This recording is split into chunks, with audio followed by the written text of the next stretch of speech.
So this is Rolling Fork, which is a city in Mississippi, which just a few days ago got completely decimated by a very, very strong tornado, a wedge tornado, which came at night. I don't think there was a tornado warning in the city. 25 people at least were killed, and the city was devastated. So we're, the way that the climate is set up at the moment, it's very likely that we'll have a devastating tornado season this year. If you look at the connections of climate change to tornadoes, what seems to be happening is we're definitely getting a shift eastward in Tornado Alley, eastward and maybe even a bit northward. And we're also getting, although there seems to be less tornado days, this is a day when a tornado occurs or many tornadoes occur, so less of those it seems, but we're getting more and more clusters of tornadoes. So when there is a tornado day, we seem to be getting more tornadoes clustered and stronger tornadoes. This seems to be some of the effects that climate change is having on these tornadoes. But anyway, I will discuss, what has just happened in Rolling Fork and show you some interesting papers that look at the anthropological connections or human-caused changes to what we're seeing with tornadoes. We'll just back up here a bit because this is actually quite cool. There we go. Rolling Fork. You can see where it is on a global scale. Okay, so let's get right into it here. Actually, I do want to show you a couple things first.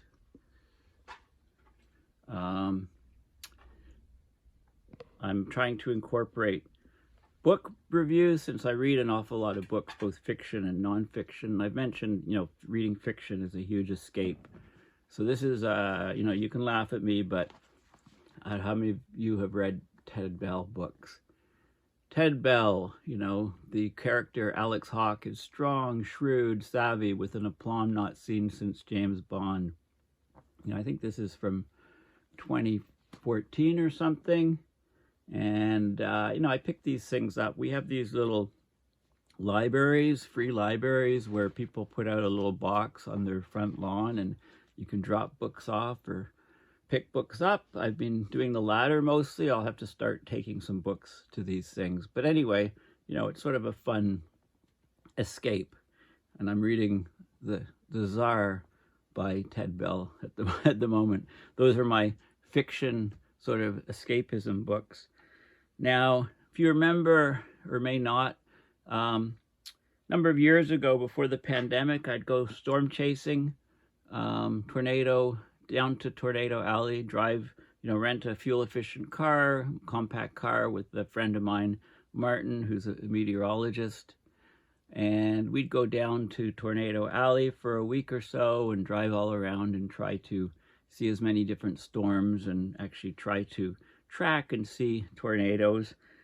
And I remember one particular tornado that was an EF3, and I picked up some things out of trees and things. This just gives you this is aluminum siding that was completely ripped apart, shredded, and picked it up near a tree.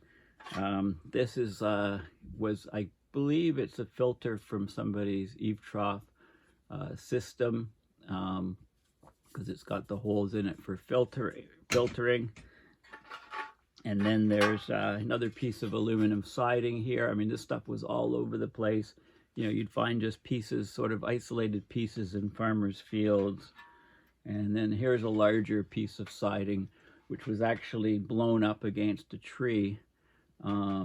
that's why it sort of grooved there. It was just, I just kind of pulled it off the lower part of the tree. So, if you ever see a site that has been hit by a tornado, that was an EF3 that I saw. The damage from this one that hit Mississippi, that hit Rolling Fork, I think they're saying an EF4, EF3 or EF4, but, to turn those transport trucks and to fire, boards through car tires and things, maybe EF3, but, the damage was so widespread, I wouldn't be surprised if it, if it was an EF4 or even possibly an EF5. Just has, I mean, they're pretty accurate in assessing the levels. It's just huge damage. Came at night, big wedge tornado. Some of the most powerful tornadoes in history are those big wedge tornadoes, that can be, over a mile wide in diameter. So anyway, let's go and look at what's happening, climate change and tornadoes. So, yeah, I just got to make some space for me, get rid of my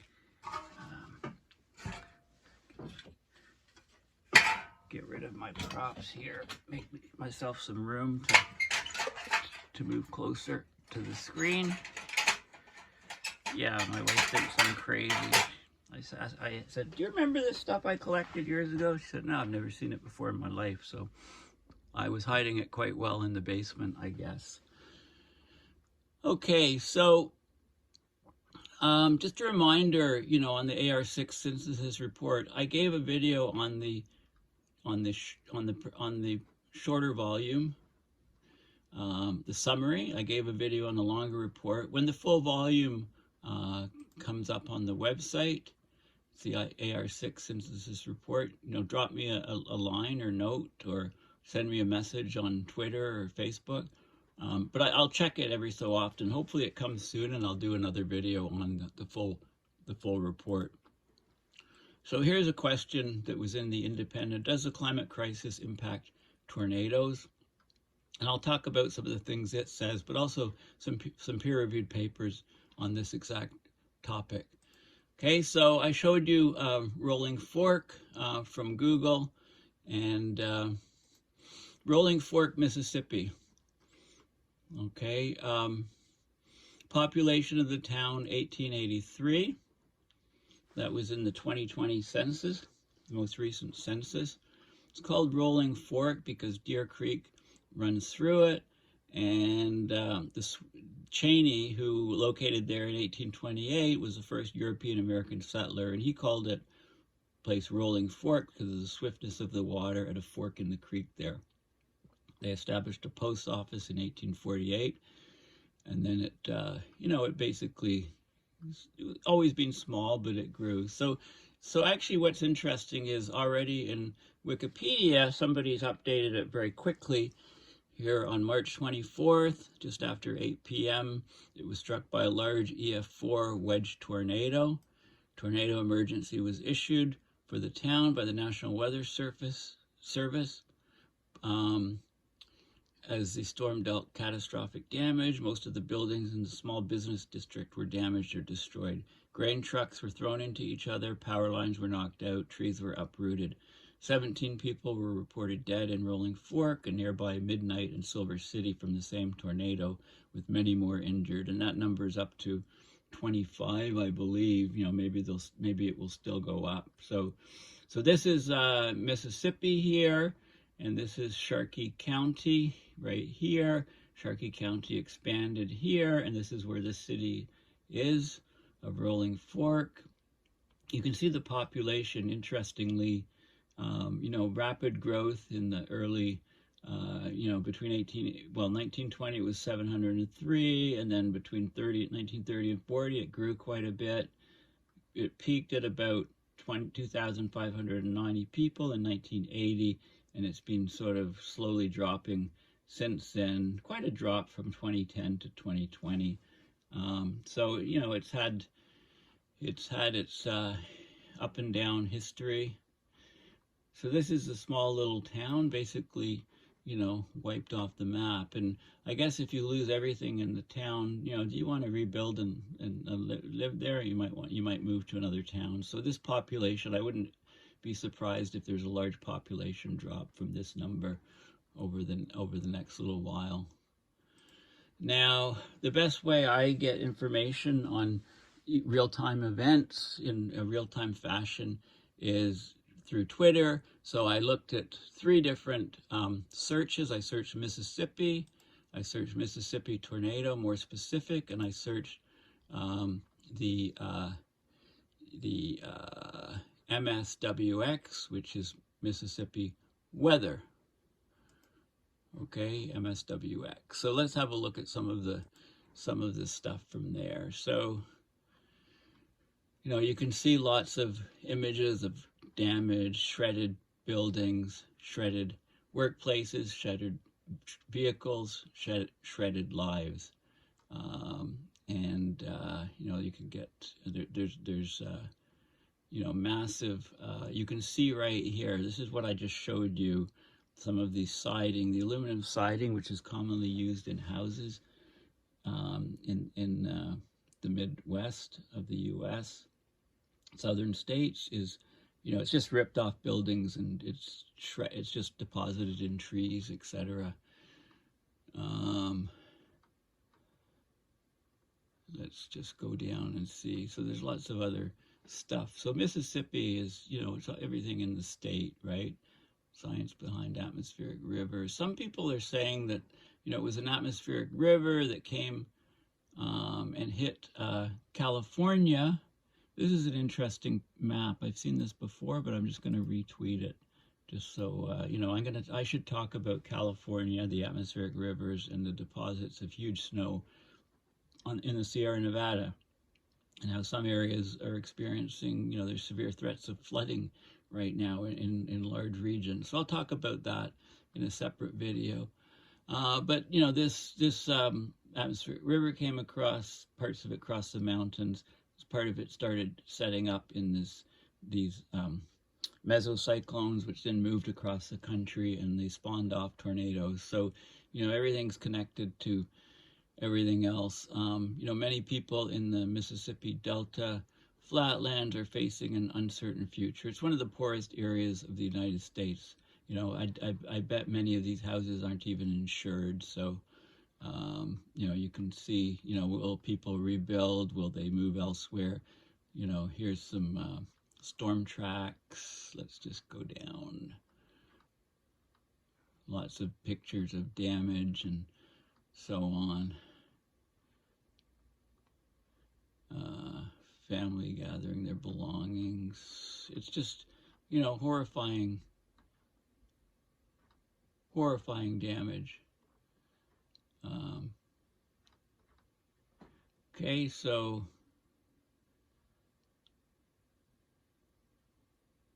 there's lots of other stuff from Mississippi here. So let's go more specific. Let's look at Mississippi tornado, and you can look at these are the top stories. The recovery will be tough for low-income residences. About 67,000 tornadoes have touched down in the U.S. since 1950, with an average path of under 4 miles.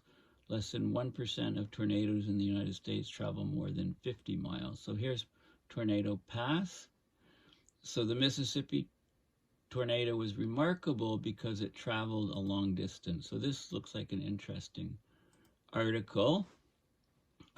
Let's just have a look and see if it's behind a paywall, and if it is, yeah, it is. So I won't look at that right now because I have to. Okay, so there's lots of drone shots of the damage from above. Many of the houses don't have basements. They're just built on this cinder block, and they're basically scoured and just lifted up and removed totally from the cinder block. All the trees are stripped of leaves and stuff. And, when you start getting bark taken off trees, that's a certain indication that it's probably an EF5. But these trees look like they still have their bark. But I mean, when you get transport trucks like this lifted up and thrown on top of debris of houses and buildings, clearly this is a fairly new story. So let's have a look at this. Generally that means that it brings me to Reuters, not to the tornado site. So I'm not having much luck with these links. But anyway, huge trucks lifted up. It's like a war zone. Rolling Fork is predominantly a black town, about 2,000 people in Mississippi. Well, let's go back to this guy.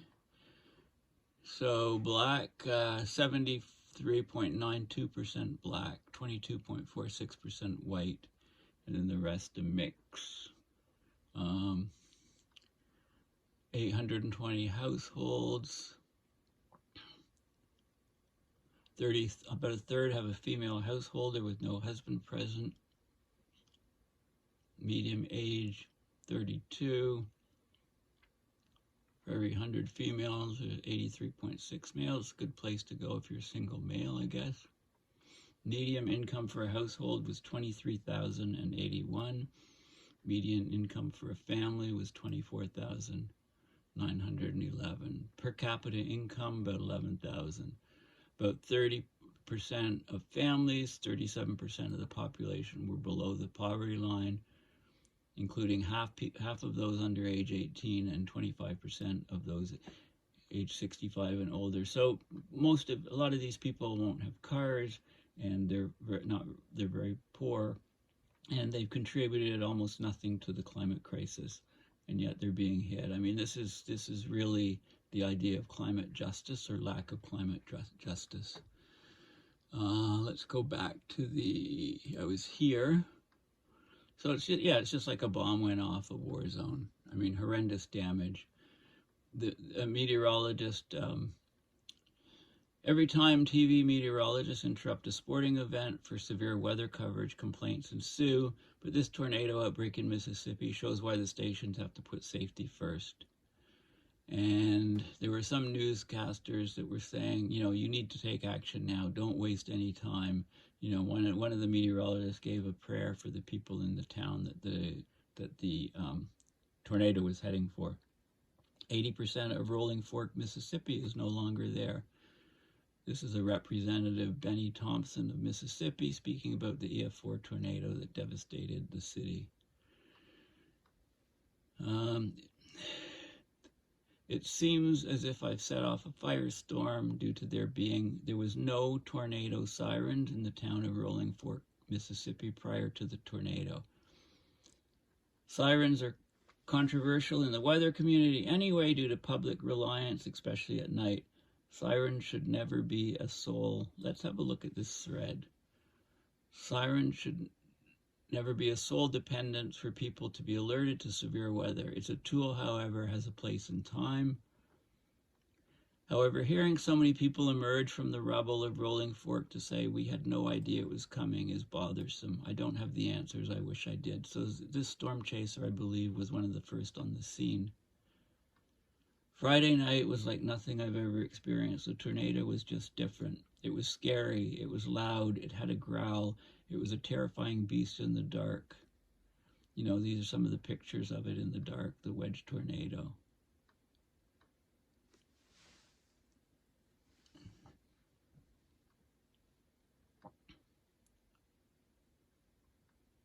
Okay, so sirens are expensive and just part of a successful warning program. Usually the least effective, as non-rotating sirens only have a rating of 1 mile. Weather radios are much more affordable, more reliable, give instant alerts. So maybe everybody in the public should have a weather radio. Maybe they should be supplied to all people in towns like this. Would people use them? Right? There's 3 ways to get alerts: sirens, weather radios. I don't know what the third is. Your phone, I guess. Okay, so there's lots of stuff on it there. Let's show this thread. So it was scary, it was loud, it had a growl. So this is a first-person report from that tornado on the Friday night. It was scary, it was loud, it had a growl. It was a terrifying beast in the dark that literally destroyed a town. My only views were when the lightning illuminated this monster. Each flash, it got closer and closer. It's not appropriate to go into detail about what me and Frankie experienced, being one of the first few people in town post-tornado. Everybody is probably well aware of what we observed and more. It's a part of violent storms like this one. Prior to the tornado hitting town, I was inside the city limits of Rolling Fork. I knew a tornado was about to strike and there were no sirens going off. There were people out and about, going about their lives. We honked the horn over and over on the storm tracker, hoping people would see it and put two and two together. The destruction this tornado left behind was something I hope I never see again. It changed me as a person, but for good too. I'm even more fueled to warn people, learn more, improve warning processes, study these massive storms we observe. I'm good, I'm okay. I took today off from chasing and spent some much needed time with family. I'll be back at it this week. So, yeah, so this is Zachary Hall. If I've seemed snippy, short, or just rude with people since Friday, I'm sorry. Life's been a blur and I honestly just haven't been in the best headspace. None of this is about me, but I was there and experienced it. I don't know, weird headspace for all of it. YouTube video discussing everything from our point of view.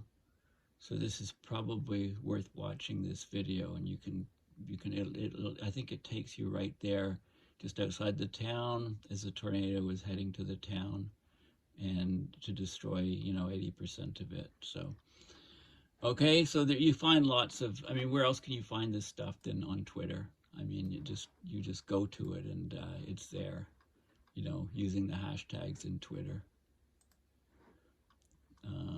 There's an image here. My city is gone. Images, all kinds of images here. Tornado forming in my front yard. Really? Forming in your front yard. Of course, you see all these blue flashes as the wind takes out the power lines. It looks like there is rotation starting here. Yeah, right here. Crazy. Taking out power lines, that's a different one, because the one that hit Rolling Forks was at night, of course. Okay, so, and then if you want to go even more specific with more detailed weather information, this is Mississippi weather. MSWX is for weather. And you can see the stuff here. A drone image of Silver City. Notice how the bathroom still has its walls. Yeah, well, you want to have a strong room in your house. That looks like maybe that was the room. This tornado lasted 70 minutes on the ground, traveled east 95 kilometers on Friday night. It was classified, remember, it's only 1% of tornadoes. They go more than, is that 50 miles or 50 kilometers? Classified as EF4, according to preliminary report. Now, Biden offered federal aid to supplement state, tribal, and local recovery efforts, and of course, this is in a red state, you sort of wonder, Trump said he wouldn't help out states that didn't vote for him, the old piece of wood through the car. If the car still works, I would actually just cut the wood off here and then just keep driving the cars like that. But it's probably severed some crucial parts of the engine. The weekend was very active on Friday and Saturday. And this is 72-hour storm report. So you can see different tracks of the tornado. They're all coming from the southwest to the northeast sort of route. Well, these ones are more more zonal, I guess you'd say. More damages and preliminary damage from this is a different tornado, I guess. This is one at 10:30. The other one was at 8, I believe. This was an EF3 track. So there's lots of data. Oh, this is the water tower. Yeah, that was knocked over and broken in the tornado. Okay, I saw a lot of images I was following the images the on the radar myself as this was going on. You know, the Doppler radar. In the Doppler radar, you see a velocity couplet here, which is this sort of thing. So you're looking at Doppler radar, so the color on here is different depending on whether the winds are moving towards or away from you. So what this is showing is that the winds are moving one way here, so for example this way, and you know, if you're located here, the winds are moving, or wherever this radar site is, let's say that's over here, these winds are moving away from you, these are moving towards you, so that creates a rotation. That means there's rotation, and this is how it looks on the Doppler radar. Sure indication of a tornado. You know, hail associated with it. Damaging winds toss this metal covering across the yard. There you go. Metal just loves to fly in tornadoes. Okay, yeah, this is, you know, this guy should put this on a flatbed and bring it to a local garage. Say, hey, I got a few minor repairs. Can you fix this? Yeah, it's just crazy damage. It really looks like a war zone. I mean, the ground is you know, it's mud. The grass has been just ripped up and pulled off. So I've actually seen this sort of damage from a very strong EF3, almost EF4. You know, what always amazes me is that you know, you expect damage, you expect casualties to be in the hundreds or higher, and you know, it's like 24 people, which is bad enough, but still, you know, after you see the damage of some of these regions, here's some of the scarring right here. You know, the scarring on the ground as these things move across. Okay, so yeah, so you can get, you know, depending on the type of search you do on Twitter, you can get the different information. So there's nothing left, you know, nothing left of the town. I mean, there's loads of reports that were put out there. Same title, but this was Associated Press. That this was a local, more local station, I believe. Baton Rouge station, it looks like. So here's the question: does the climate crisis impact tornadoes? So let's see what they say here. A huge tornado tore a 170-mile path through the southern states on Friday. 25 people dead in Mississippi, 1 dead in Alabama, dozens more injured. Rolling Fork and other towns, significant damage. Scientists are still trying to establish if the human-caused climate crisis is making tornadoes more frequent and or more intense. Now we know it's making large hurricanes, large tropical storms more intense, and they're undergoing much more rapid growth. They cover much larger area, so they're much larger storms. The pressure in the eye is much lower, so there's a lot more category 4s and 5s, or 3 and higher than there used to be. But with tornadoes, it's trickier to study them because they're short-lived compared to other weather events like heat waves or hurricanes. So U.S. tornado records, they only date back to the 1950s, and in the years before camera phones, data largely relied on people spotting tornadoes and calling them into the National Weather Service. So lots of them were missed. Okay, so some are, it's really, you have to be very careful when you look at tornado data. If you look at the number of tornadoes per year, maybe there were a lot more in earlier years and they just weren't spotted. Thunderstorms, of course, occur when cold, dry air is pushed over warm, humid air, or under warm, humid air, and it causes the hot air to rise, creates an updraft. When winds vary in speed or direction at different altitudes, a condition known as wind shear, the updraft will start to spin. For especially strong tornadoes, you need changes in both wind speed and direction.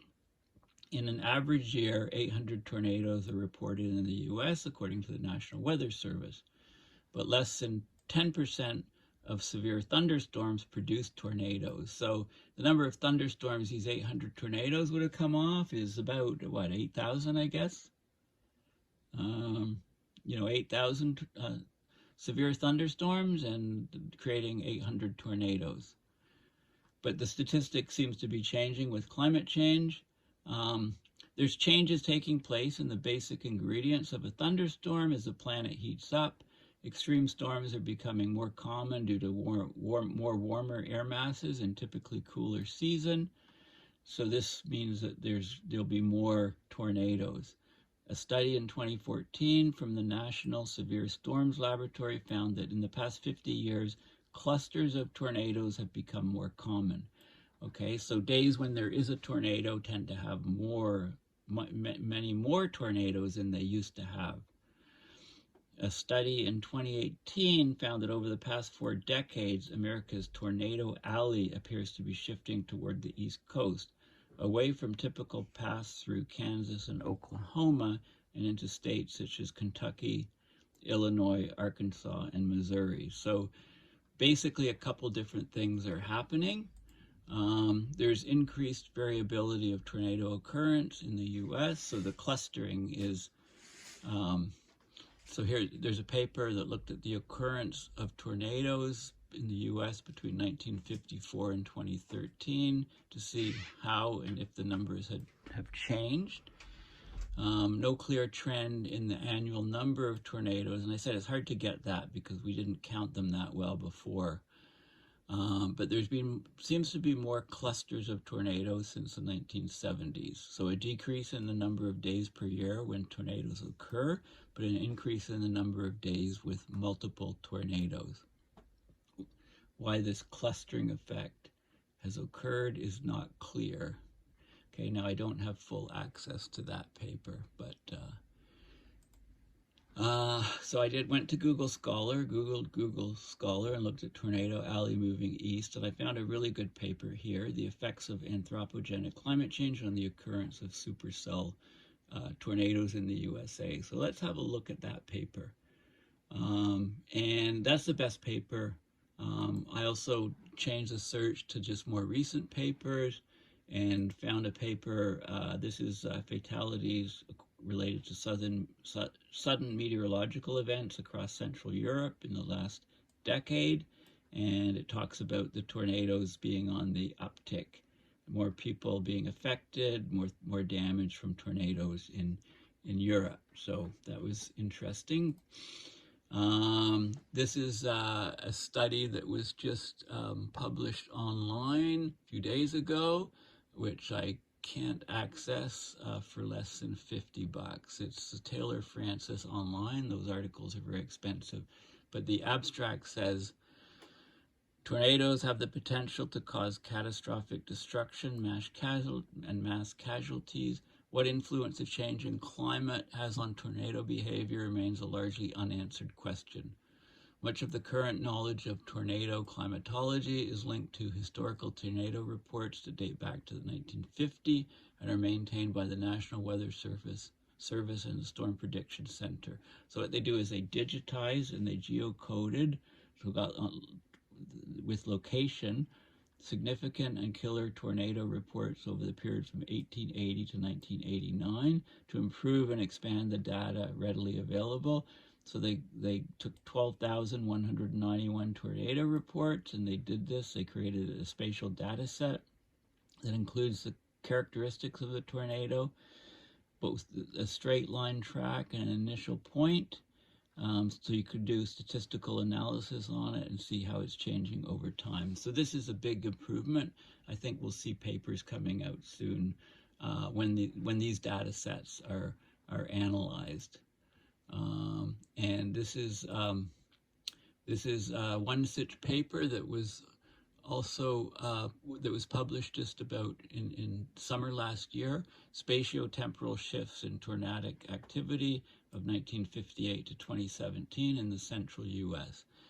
So basically, research in the last several years, shows a number of interesting trends. There's been an eastward shift in tornadic activity away from Tornado Alley southeast into Dixie Alley, and a decrease in the number of tornado days paired with an increase in the sizes of the tornado outbreaks.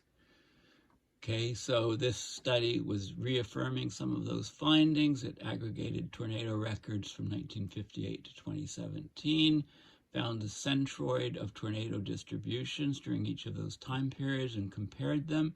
So it reaffirmed a significant eastward shift in tornadoes, little consistent evidence of a northward shift, interesting monthly and annual differences in the variability of tornadoes that has not been discussed in the literature so far. And again, if you want to get this full article, you need to send $50 if you want to see it for 2 days, or $172 US if you want to have access for 30 days. If anybody has this, they can send it to me, and then I would talk about it in a video. Okay, so let's look at this paper, which I could access, about, so how is anthropogenic climate change affecting the occurrence of supercellular tornadoes in the U.S.? Okay, well, abstract. The U.S. experiences the most tornadoes of any nation in the world. These extreme weather events cause many deaths, billions of dollars of damage each year. With the recent warming of the climate due to human activity, it's likely that the occurrence of U.S. tornadoes will be affected.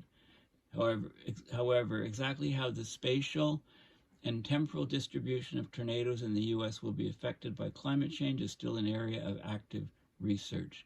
The trends in the literature show that as the climate has warmed, there has been an observed clustering of U.S. tornadoes onto fewer, more active tornado days, an eastward movement of the average center of the USA tornado activity. These observed changes could be explained by shifts in environmental parameters related to tornado formation due to anthropogenic climate change. So hopefully we can get better tornado preparedness and prediction in tornado-affected areas as the climate warms through studies like this. So this is a review of what's been happening. Okay, so, let's just intro. This is a very useful paper, so I'm going to go over it in quite a bit of detail. So a tornado is a violently rotating column of air. It originates from a thunderstorm, right? Generally spun off from a thunderstorm. It makes contact with the ground, the spinning. Supercellular tornadoes are the most powerful and destructive type.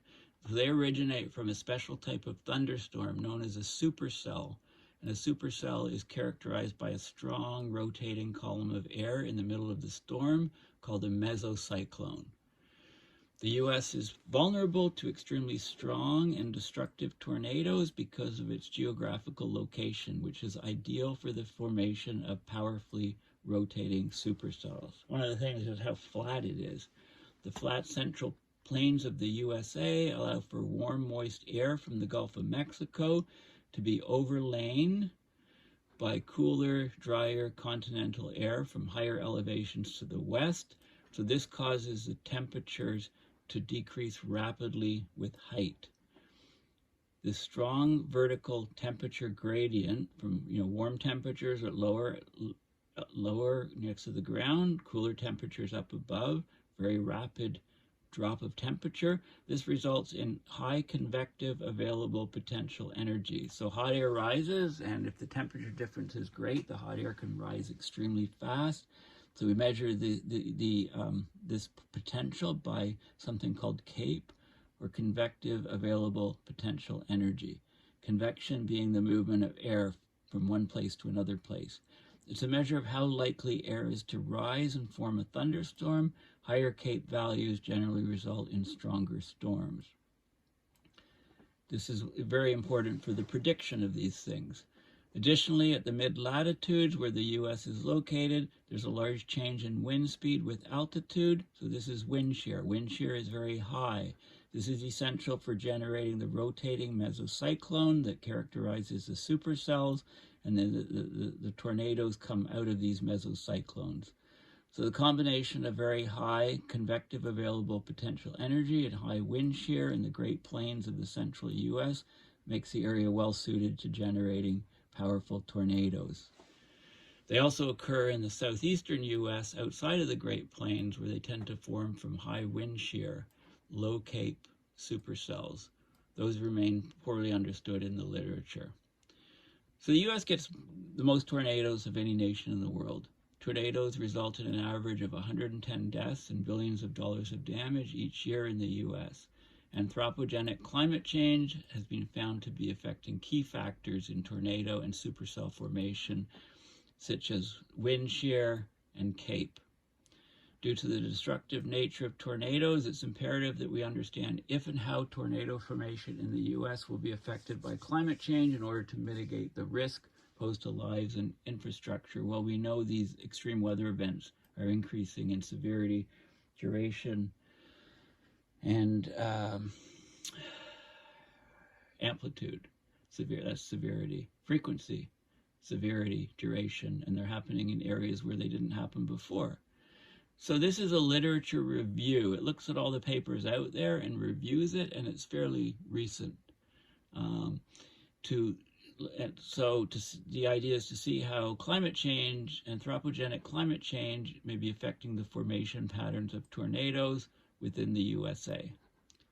And to consolidate the findings of recent research about the changes in the temporal and spatial distribution of tornado formation in the USA since the 1950s. Right, so the temporal changes is they're happening in clusters. There's less tornado days, but when there is a tornado day, there's a lot more tornadoes that day. That's the temporal distribution. Spatial distribution, tornado alleys shifting over to the east, in the U.S. It's shifting over to the east. Changes in the frequency of U.S. tornadoes. Okay, so there's a database with the location and time of every recorded tornado in the U.S. that's occurred since 1954. So you can look at the annual count of tornado days. Tornado day is any day when at least one tornado has formed in the entire USA. So it's a measure of the number of days per year when there are suitable conditions for tornado formation to occur. Since 1954, there's been a significant downwards trend in the annual number of tornado days in the USA.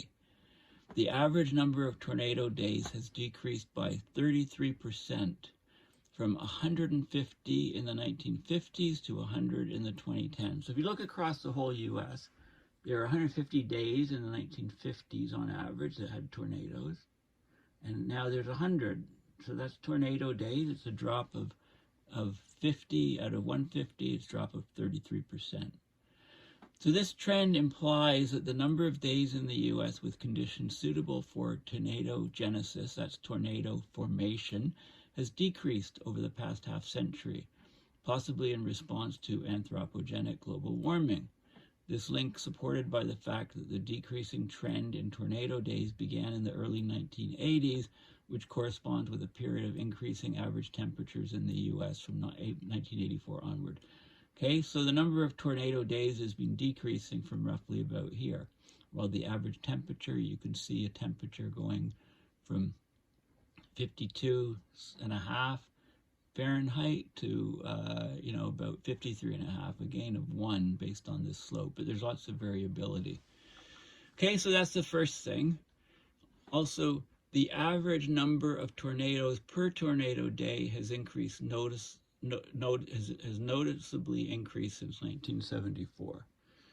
Okay, this overall increase was primarily due to a statistically significant increase in the number of tornado days with over 30 tornadoes on that day, with a corresponding decrease in tornado days with 1 to 10 tornadoes per day. So it's either all or nothing. We're getting no tornadoes, or we're getting a huge number of tornadoes when they're occurring. These trends have caused the mean number of tornadoes per tornado day to have increased from 3.75 in 1975 to 1980 to 5.46 from 2010 to 2014. So this is a big, huge jump in the average number of tornadoes per tornado day. But since the 1970s, tornadoes have been tending to cluster together on fewer tornado days. So each tornado day is producing more tornadoes on average. This implies that as the climate of the USA has been warming due to anthropogenic climate change, the total number of days with favorable weather conditions for tornadoes has decreased. However, days when suitable conditions do occur have tended to produce larger and more severe tornado outbreaks. Okay, so this is important to know.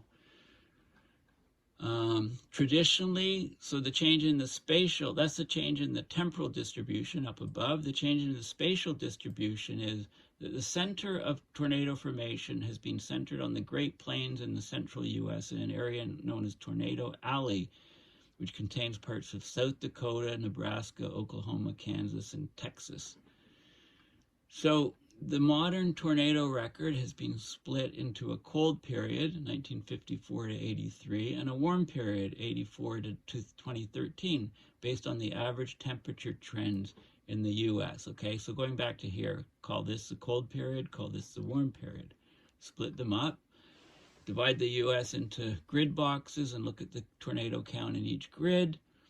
So the area of maximum tornado activity in the USA has shifted eastward from the traditional tornado center of Oklahoma during the cold period to Mississippi, Alabama, Louisiana, and Texas in the southeastern USA during the warm period. So this is the important figure. Okay, so this is the cold period. Basically, let me just go down a bit.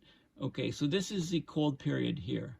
This is 1954 to 83. This is the center of where this is the number of tornadoes that we're seeing.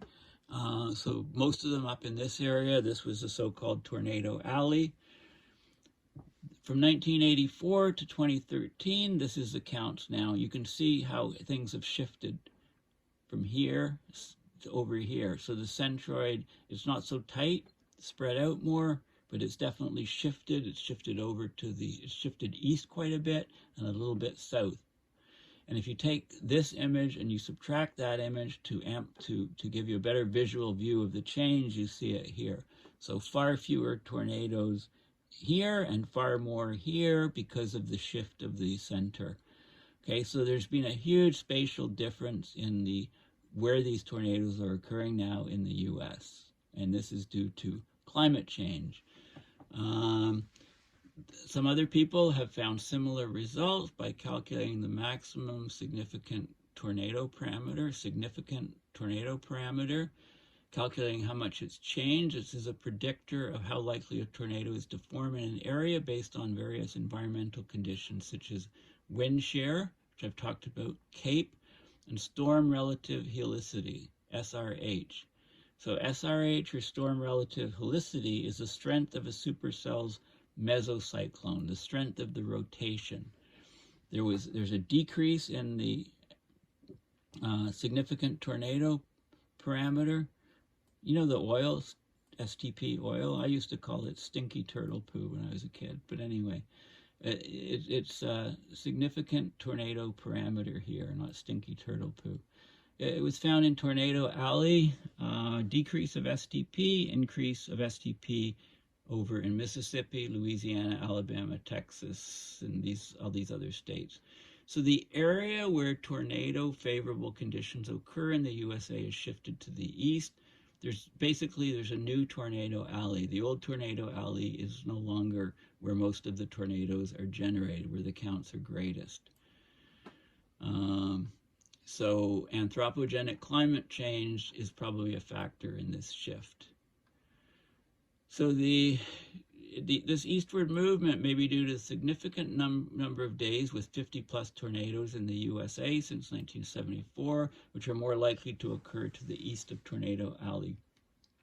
These larger tornado outbreaks occurring to the east of Tornado Alley may be related to the increase in the annual maximum STP. Some are saying that all of these trends in tornado climatology could be explained by changes in tornado reporting practices rather than changes in environmental condition. These ideas may have some credit since detailed and accurate tornado records in the U.S. have only been available since the 1950s. Doppler radar to measure that rotation, the velocity couplet that I showed you, was only introduced in the 1990s. It can detect tornadoes remotely, caused a large artificial increase in tornado counts as a large number of weak tornadoes began to be detected that previously went unnoticed. But even with this improved technology, only 45% of tornadoes in the US from 1975 to 2016 have been reported. Okay, so there's still lots of tornadoes that are occurring. They're small and they're not being reported. They're not in any database. Okay, but with satellite monitoring, etc., hopefully we'll start capturing a lot more of them. To try to minimize the impacts of these changes in reporting, most literature on USA tornado climatology has only considered tornadoes that are ranked stronger than EF1 on the enhanced Fujita scale. Okay, so EF0 are the weakest, EF5 are the strongest. If you ignore the EF0s, and there's the tornado reports have increased by 14 to 16 reports per year for EFC zeros, but there's been no significant increase for EF1s over that period. So this is EF zeros shown an significant increase, no increase shown in F1s, none in F2s. There is an increase in F3s and F4s. Okay, so anyway, they're trying to analyze all this. There's a model called the Tornado Environment Index. It predicts the number of tornadoes in a given time frame based on average monthly rainfall from thunderstorms, average monthly SRH, the helicity, which have both been more accurately recorded than annual tornado counts. So you can try to do, get these tornadoes modeled, and these are, here's the reported number of tornadoes. Year-to-year differences in the reported number of tornadoes in the USA are blue, and the predicted difference using the TEI, which is the Tornado Environment Index, and we're seeing a decent match there. So maybe, the TEI could be a mechanism which can be used to predict tornadoes, the numbers more accurately in a given season. Mechanisms for how a warming climate is affecting the tornado frequency. We don't exactly understand how tornadoes form during supercell events, how they spin off. But by modeling things like wind shear and CAPE, we can get a better handle on things. The current consensus in the literature is that a warming climate will cause an increase in days in the U.S. with favorable combinations of CAPE and wind shear for producing severe storms and possibly tornadoes. This would suggest that the annual average number of tornado days in the USA should be increasing with a warming climate instead of the observed decrease. However, CAPE and wind shear are not the only variables affecting storm formation, as convective inhibition, which is how difficult it is for air to rise and form a storm, has also been predicted to increase with a warming climate. So this is like a cap, if you like, and if the air doesn't pass through the cap, you don't get the mesocyclones, you don't get the tornadoes. So this is another factor, right? There's other factors, so this needs to be understood better. So 3 historical tornado outbreaks were looked at in a climate model with climate conditions from the 90s with predicted climate conditions into the 2090s, and many supercells in the 2090s simulation failed to initiate due to the increased CIN or CAP, okay, convective inhibition. However, when supercells did manage to overcome the increased CAP, they were found to have stronger vertical updrafts and stronger rotation due to the increased CAPE, meaning larger tornado outbreaks. So in a warmer climate, the number of supercells that form may decrease overall due to this CAP. However, when they do form, they'll be more powerful and more likely to produce multiple tornadoes due to the increased CAPE. So maybe this is what's happening. Maybe this is the situation. The mechanisms for the observed change in the spatial tornado distribution. So why is tornado alley shifting to the east? I actually predicted this about 5-6 years ago in some work I did with, with an NGO in Winnipeg. There's some reports where I was talking all about how I expected tornadoes to shift, and what's happening now is actually exactly what I predicted. So if you map the distribution of CAPE and wind shear due to climate change, then you can see the area with the highest frequency of days with favorable CAPE and wind shear for supercell formation in the U.S. during storm season spring was eastern Oklahoma, western Arkansas, and southwestern Missouri, which corresponds well with the area of maximum tornado activity in the period 1954 to 83, identified by G et al. In this paper. So by the 2080s, the area of favorable conditions is predicted to expand eastwards to cover all of Arkansas and Louisiana, parts of Texas, Mississippi, and Missouri. So there you go. The eastward expansion is predicted to cause a 27% increase in future severe weather events, such as tornadoes in the Mississippi, Ohio, and Tennessee River valleys, which lie east of Tornado Alley. This correlates well with the observed eastward shift of the center of USA tornado formation, suggests that an expansion of areas with favorable CAPE and wind shear conditions in the U.S. due to anthropogenic climate change is likely the mechanism behind the observed eastward shift of U.S. Tornado activity. So in conclusion, so this is an excellent paper. I'm going into it in detail. So in conclusion, anthropogenic climate change is most likely affecting the occurrence of USA tornadoes in two main ways. First, it's causing USA tornadoes to cluster together into less frequent but more active tornado days. And a possible mechanism may be a warming climate increases the CAPE, which increases supercell severity, as well as the CAP, which decreases supercell frequency. This would cause supercells to form less often, but to be more severe, and thus produce larger tornado outbreaks when they do occur. Secondly, climate change is causing the mean center of tornado activity in the USA to move eastwards away from Tornado Alley. This is likely due to global warming causing an eastward expansion of the area with favored CAPE, convective available potential energy, and wind shear conditions, more wind shear for supercell formation. As a result, more severe supercells and therefore tornadoes are forming to the east of Tornado Alley, causing the mean center of tornado activity to move east. These things will be more pronounced with future climate change, so we expect these shifts to continue into the foreseeable future as average global temperatures increase. These trends are a good starting point in our understanding of the relationship between USA tornadoes and anthropogenic climate change, but because of our limited understanding of tornado genesis, how these things spin off of supercells, the limited resolution of climate models, right? The grid size is generally too big to pick up these. Also, the shorter-lived nature of the tornadoes. There's still a lot of things to be done with the research, and the rest is list of figures, and there's lots of good references in here if you want to look further. So this is called The Effects of Anthropogenic Climate Change on the Occurrence of Supercell Tornadoes in the USA, this paper, and I found it just by Googling Tornado Alley moving east, and it's right here, and it looks like it was in 2021, the article, so just a couple of years ago. Okay, so the data is all in there. So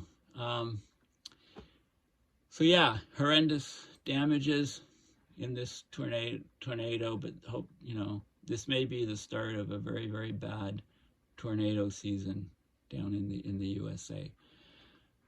So I started filming this video when the sun was still up, and now it's actually getting quite dark. So that tells me that I've probably gone overtime. So thank you for listening. Please consider donating to my PayPal account to support my research and videos.